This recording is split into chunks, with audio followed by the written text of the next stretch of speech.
What's going on, everybody? RJ Ochoa here from SB Nation's bloggingtheboys.com. We hope all is well wherever you are. We hope you're happy, safe, healthy, and that the Thanksgiving weekend treated you very well, continues to treat you very well, because I'm putting this video together for you on Sunday about 10 in the morning Central Standard Time before any of the Sunday Week 12 games occur. Obviously, the Dallas Cowboys, our Dallas Cowboys, already got the dub. They already have that secured. They are 8-3 thanks to their huge win on Thanksgiving Day, 45-10 against the Washington Commanders. So why are we here today? Well, we won't be here for a post-game show, obviously, on the Blog on the Boys YouTube channel, but we do have some things to discuss. By the way, we are doing things a little bit differently in terms of how we put together videos for you. So I would appreciate some feedback if you like what you're about to see here today relative to the normal kind of layout of things. But, feedback's always appreciated. But if you don't want to, hey, no sweat off our back. What we're here today to talk about is Dak Prescott as an MVP candidate, DaRon Bland as a Defensive Player of the Year candidate, because good things are happening to the Dallas Cowboys. And when good things happen to NFL teams,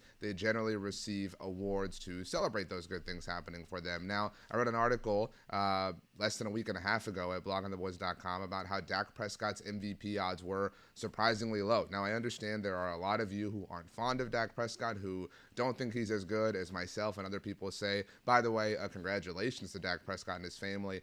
He announced on Saturday on his Instagram that he's going to be a father, going to be a girl dad. So congratulations, Dak Prescott, from all of us to you, the greatest blessing that anybody can receive in life. As it relates to his play on the football field, again, whether you feel one way or another about Dak, he is playing at an MVP level. And a week and a half ago, before the Cowboys played the Carolina Panthers, his MVP odds were plus 3,500, which if you don't gamble, if you don't participate in that sort of thing, those are extremely long odds, especially relative to what the top tier contenders for the award were.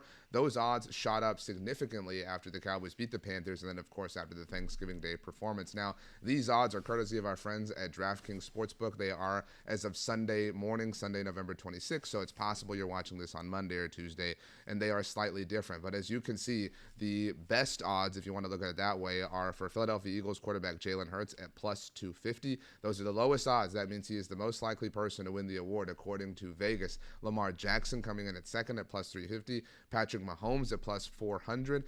Tua Tagovailoa, the Miami Dolphins quarterback, was actually plus 550 before the Black Friday game. So, odds makers believe that Tua hurt his MVP candidacy with how he played on Black Friday when the Dolphins beat the Jets. But as you can see, Dak Prescott, who a week and a half ago was plus 3,500, is now plus 850 to win MVP.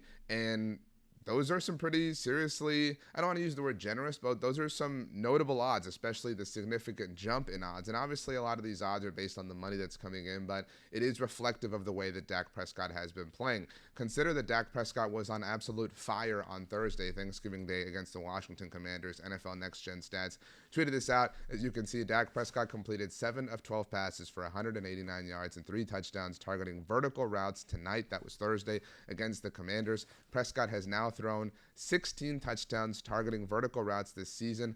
Read this part carefully. 14 of which have come since week 8, both the most in the NFL. Now, I did a Bleacher Report stream in the BR app on Friday talking about this because it is insane. Think about that sentence. 14 of which have come since week 8. We are at week 12. All right, this isn't like, this started in week 6 or something like that. Dak Prescott has been on a heater as of late. Call it dad energy, obviously working in his benefit. Look at these deep touchdowns, these vertical touchdowns. That's what the blue, lines are if you don't, check out Next Gen charting.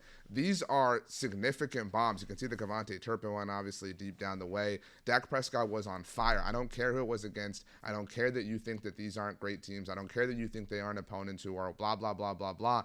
Dak Prescott is balling by whatever metric you take a look at it. Shout out to rbsdm.com, obviously, for quarterback efficiency stats. These are quarterback efficiency numbers from the beginning of the regular season through week 11. I didn't want to include week 12. It does benefit Dak and Brock Purdy for that matter, but because most teams haven't played in week 12 so far this season. Dak Prescott, as you can see, one of the best playing quarterbacks in the NFL. If you don't think he's a legitimate MVP candidate at this point in time, I'm sorry, you're just a hater. You're just refusing to acknowledge the reality that he is playing at a very, very, very high level. And once again, a lot of people look at these MVP odds and they say, why is Jalen Hurts up there?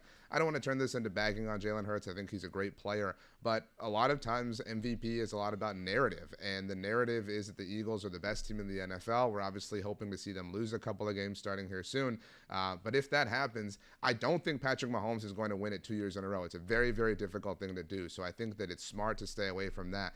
I don't trust Tua Tagovailoa to obviously carry out an MVP candidacy. Plus, Dak gets to play him head-to-head. That goes for Jalen Hurts as well. And Lamar Jackson has won it before. That also hinders players in their MVP candidacy. The truest threat to Dak may not be C.J. Stroud. Because he's a rookie, they generally award them Rookie of the Year instead of MVP. That happened to Dak and Zeke Elliott their rookie seasons. But Brock Purdy might be the truest, most dangerous candidate to Dak Prescott winning this. Or maybe Josh Allen if the Bills do get hot.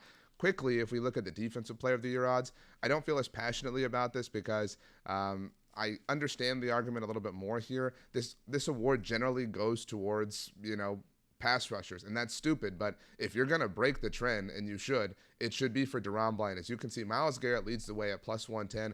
Micah Parsons is not far behind him at plus 200. But TJ Watt right there at plus 350. He's won it before. And DaRon Bland at plus 1200 ahead of Danielle Hunter, Max Crosby, Aiden Hutchinson, Nick Bosa, who won it last year, obviously.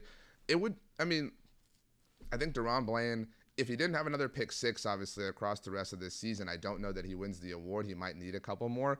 But the reality is there's a lot of recency bias in these awards. So he might need one in December, mid-December, late December to kind of remind the voters of how much of an incredible season he's had. That's stupid that it comes down to that, but sometimes that's just the way that things go. But thanks so much for hanging out here. I did that wrong. That goes to show we're not totally ready for this operation. But let me know what you think, obviously, about this new setup we have going on. I would really appreciate it. Make sure to subscribe here to the Blog on the Boys YouTube channel and make sure to enjoy all of the Week 12 action across Sunday. Thanks so much, everybody. We'll see you next time.